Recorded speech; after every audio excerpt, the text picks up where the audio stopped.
סליחה, אפשר לשאול שאלה? כן, ברור. מה זה בריאות בשבילך? אני אגיד את זה בכמה מילים קצרים. בולם רוגזו, יגביר תנועתו וימית אוכלו. שעושים את השלוש דברים האלו, כמו שהאדון רמב"ם אמר,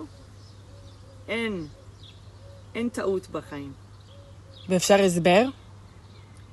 זה אומר שאנחנו חושבים על העצבים שלנו, איך זה משפיע עלינו, ואיך לטפל בזה שזה לא ישלוט עלינו. לעשות התעמלות. אין מה לעשות, צריכים לזוז, הגוף צריך לזוז. וצריכים פשוט למצוא מה נכון לכל אחד. לא כל דבר מתאים לכל אחד, אבל יש משהו לכל אחד.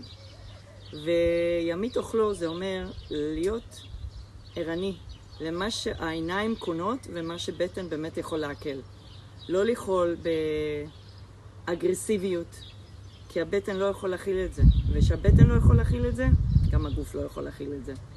אז פשוט להיות יותר עם מודעות. ואם לא יודעים מה לעשות, אז לך לשאול מישהו שיודע.